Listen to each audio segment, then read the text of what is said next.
नमस्कार साथियों, जय हिंद, वंदे मातरम। आज 9 दिन कंप्लीट हो चुके हैं दिल्ली जंतर मंतर पर देश के आर्मी, एयरफोर्स, नेवी के सभी तमाम पूर्व सैनिकों का जो धरना चल रहा है वह आज 10वां दिन जारी है। साथियों, दुख के साथ कहना पड़ रहा है कि ओरोप 2 में जो बड़ी बड़ी विसंगतियां हैं, उन विसंगतियों को दूर करने के बदले सरकार कान में सरसों तेल डाल के सोई हुई है। हमारी समस्याओं को सुना नहीं जा रहा है। लेकिन मैं ये सरकार को बताना चाहता हूँ, मत सुनिए। आप अधिकारी के बहकावे में आए हैं। आप भारतीय सेना के रिटायर अधिकारी के बहकावे में आकर के जवान और जैसियों की जो हकमारी ओरोप 2 में किया है वह हमें मंजूर नहीं है। और ये जो थोथी बकवास करने वाली सरकार है, जिसके सांसद का भी बड़बोला बयान आता है, वो सचेत हो जाएं। आपने ओरोप 1 दिया, बदले में आपको 2019 में सभी सैनिकों ने एक साथ, पूरे देश के सैनिक हम लोग व्हिप जारी करके बीजेपी के साथ थे। नहीं तो गिरिराज सिंह जो हमारे सांसद हैं ना, उनको पूछ लीजिए माननीय पीएम साहब आप, कि गिरिराज सिंह की हिम्मत नहीं थी कि कोई 5.25 लाख वोट से जिता देता, और गिरिराज सिंह में वो क्वालिटी नहीं कि वो 5 लाख वोट से जीत जाते। ये बेगूसराय की जनता संकल्पित होकर आपके विजन से आपके लिए खरे मिले। किंतु आपने क्या किया? आपने क्या दिया? कुछ नहीं। कोई भी काम पूर्व सैनिकों के हित में ये सरकार नहीं की है। मैं बता देता हूं, बहुप्रतीक्षित मांग था, ओरोप 1 दिया, और ओरोप 1 देने के बाद फिर काट लिया। ओरोप 2 में फिर वही टाइट फिश। तो क्या दिया आपने? क्या दिया आपने? माननीय प्रधानमंत्री, माननीय रक्षा मंत्री, माननीय वित्त मंत्री, आप सभी से निवेदन है कि आप लोग जो लंबी लंबी फेंकते हैं कि यह सरकार जवानों और किसानों की सरकार है, किसान को लाचार आपने 11 महीने तक किया, और आज देश के जवान हमारे साथ आंदोलन में हैं। जिन्होंने 62 की लड़ाई लड़ी, जिन्होंने 71 की लड़ाई लड़ी, आज वो बेचारे बाद एकदम परेशान हैं आंदोलन के लिए, क्योंकि उनकी हकमारी हुई है। आंदोलन चलता रहेगा। हमारे बहुत साथी लोग लगे हुए हैं और ये चलेगा। हम अपना हक लेके रहेंगे। नहीं तो बिल्कुल स्टेट वे पर आप तमाम, चाहे सत्ता पक्ष हो, विपक्ष हो, कोई भी हो राजनीतिक दल, आपको बता देता हूं और आप सभी कान खोल कर सुन लीजिए। हम लोग देश के पूर्व सैनिक हैं। हमारी संख्या 28 लाख प्लस है। और आप ये जान लीजिए, जो हम इक्वल एमएसपी की बात कर रहे हैं, हम इक्वल जो है डिस्टर्बेंस अलाउंस की बात कर रहे हैं, हम प्रीमेच्योर के ओरोप की बात कर रहे हैं, हम डिसेबल पेंशन के बराबरी की बात कर रहे हैं, हम फैमिली पेंशन में जो पार्शियलिटी किया गया है परसेंटेज का बहाना बना करके हम उसमें इक्वल बराबरी, इक्वल बढ़ोतरी की बात कर रहे हैं। फिर इससे जो सेवारत सैनिक हैं उनको भी फायदा होगा। और आप जान लीजिए 15 लाख अगर सेवारत हैं और 28 लाख हम जवान जेसीओज हैं तो कितनी हुई संख्या। और एक फौजी तो 10 बोट आपका डैमेज जरूर करेगा, ये तय है, ये मान के चलिए। अगर आप अपने वायदे पे नहीं आए और आपने जवानों का पैसा जो ऑफिसर्स को दे दिया है इस ओरोप 2 में 85%, 85% पैसा आपने ऑफिसर्स को दिया है, जिसके चलते आज सैनिक जो है बाध्य हो गए, मजबूर हो गए हैं धरना प्रदर्शन करने के लिए। और जंतर मंतर पे आपके संसद भवन के सामने धरना प्रदर्शन पे बैठे हुए हैं। लेकिन किसी सत्ताधारी दल के लोगों को नहीं पता है, उनके निजी सचिव, उनके सचिव को नहीं पता है, और पता है तो वो नज़रअंदाज करके चल रहे हैं। तो आज कर लीजिए नज़रअंदाज। मैंने आपको अपनी ताकत बता दिया।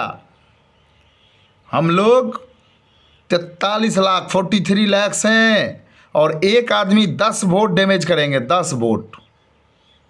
अब आप अंदाज़ा लगा लीजिए कि आप कहाँ पहुँचेंगे। और ये मैं कोई धमकी नहीं दे रहा हूँ, मैं अपनी लाचारी कह रहा हूँ। मजबूर हो जाएंगे हम लोग, क्योंकि आपने जब ओरोप 1 दिया था तो बढ़ चढ़ के हमने आपको 2019 में सत्ता सौंपाया, जनता के बीच में कन्विंस करके। लेकिन हम लोगों को नहीं पता था कि आपकी मानसिकता इतनी गिरी हुई है कि आप ऑफिसर से मिलकर के जवानों के पेट पे लात मारेंगे, विधवाओं के पेट में लात मारेंगे। वो गरीब लाचार बेचारी विधवा जिसकी ने अपना पति का खोया देश सेवा में, आज वो लाचार है, मजबूर है बेचारी, रो रही है आकर के माइक के सामने। शर्म नहीं आती किसी सत्तारूढ़ दल को या किसी भी दल को कि भाई आज देश की सेना क्यों और सड़क पे है? क्या कारण हो गया कि देश की सेना को सड़क पे आना पड़ा? मान्यवर, न मेरा कोई आपसे वैचारिक मतभेद है और न कोई आपसे हमारी ऐसी कोई आशा उम्मीद कि आप मेरा घर भर देंगे। लेकिन मेरा हक मुझे दीजिए। आप जो ये कतार में खड़े हैं, जिन्होंने माँ भारती की सेवा में अपना सर्वोच्च बलिदान दे दिया, उनकी विधवाएं वीरांगनाएं आज आंसू खून के आंसू रो रहे हैं और आपको मज़ा आ रहा है।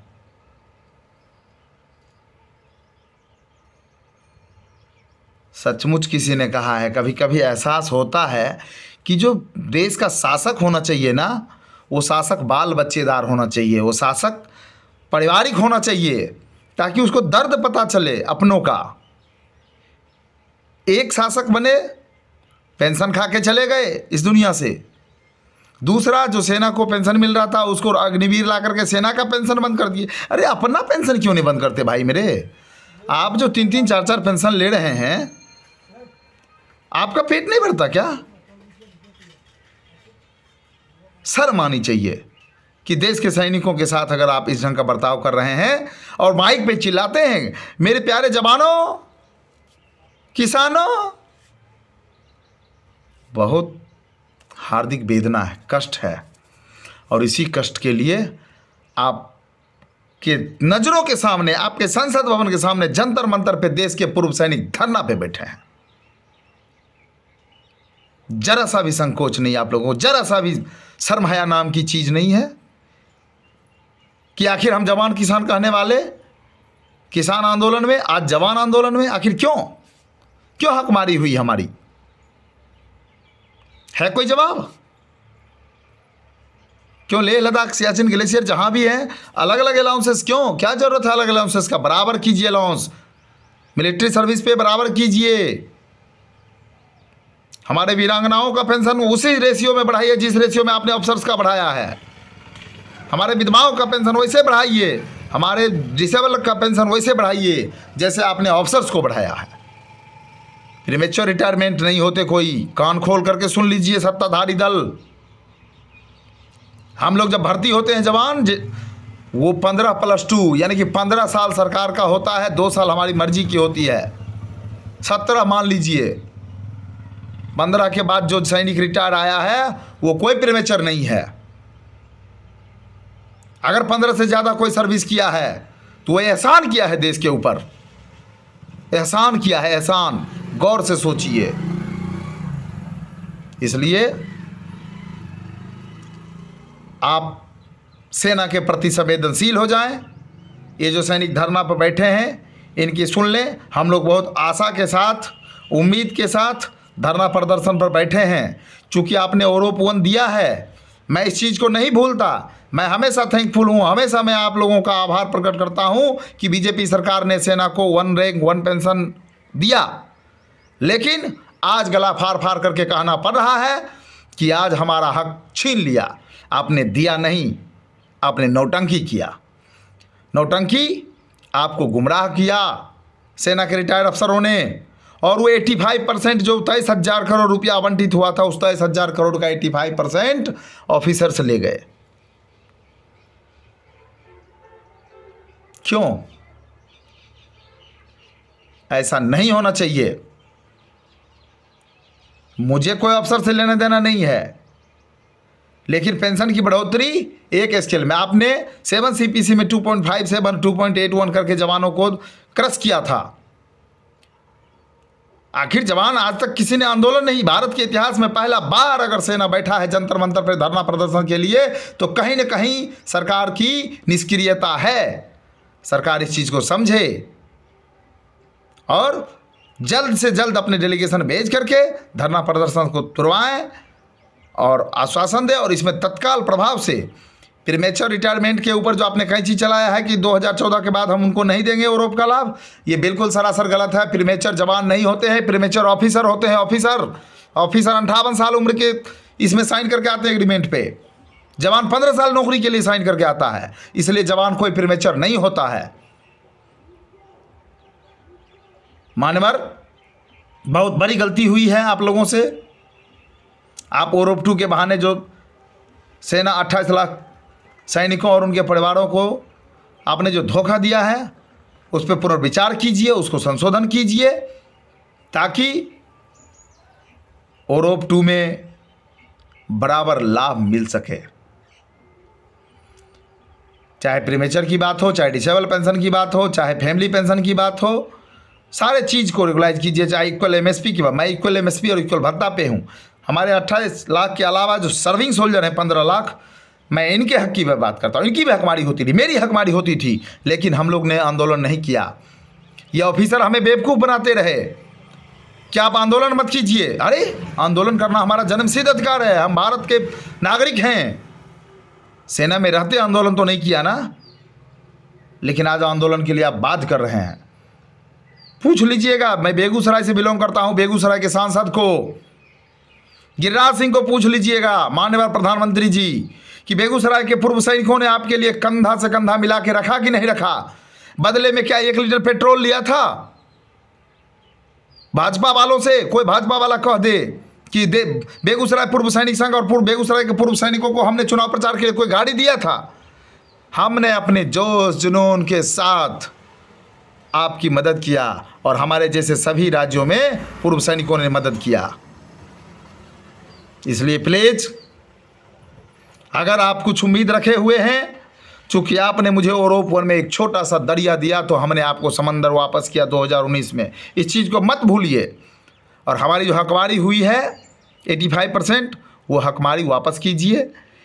PMR कोई होता नहीं है, PMR का कॉलम नहीं होना चाहिए ओरोप में, कोई PMR नहीं। PMR ऑफिसर्स होते हैं, जवान नहीं। इन्हीं संत शब्दों के साथ मैं अपनी वाणी को विराम देता हूं और जिन देशवासियों के सामने, नागरिकों के सामने मेरा यह वीडियो पहुंच रहा है, आप गौर से सोचें कि देश हित की बात करने वाली सरकार, जवान किसान की बात करने वाली सरकार में किसान और जवान सब आंदोलन पे आखिर क्यों? मैं देश के तमाम नागरिकों से निवेदन करता हूं, जो सेना के साथ छलावा हो रहा है, जो सैनिकों के साथ छलावा हो रहा है, जो पूर्व सैनिकों का वेतन कटौती हुआ है, वीर नारियां वीरांगनाएं जिनके पति का सर्वस्व उन्होंने अपने सब कुछ दे दिया, देश पर न्यौछावर कर दिया, आज उनके बच्चे पालने के लिए रोना पड़ रहा है, उनको जंतर मंतर पे आना पड़ रहा है धरना प्रदर्शन करने के लिए। और ये जो इंद्र की तरह सुविधाओं से युक्त है वो मजे ले रहे हैं, 3-3 4-4 पेंशन ले रहे हैं। ऑफिसर्स को चोर है, जो गद्दार है, उसको सारा आरोप का लाभ दे दिए। प्लीज मैं देश की जनता से निवेदन करता हूं, आप लोग सैनिकों का साथ दें और सरकार तक अगर आपकी आवाज़ पहुंचती है, चूंकि गोदी मीडिया जो है, मैं बता देता हूं 10 दिन हो गए आंदोलन के, गोदी मीडिया नहीं पहुंचती है। क्यों? उसको डर है कि छापा पड़ जाएगा।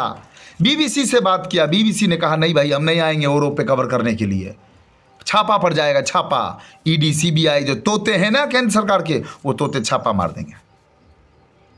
मगर किसी तोता को ये नहीं दिखता कि आखिर सैनिक सड़क पे क्यों आ गए, सैनिक जंतर मंतर पे क्यों आ गए। विशेष कुछ नहीं। नमस्कार, जय हिंद, वंदे मातरम।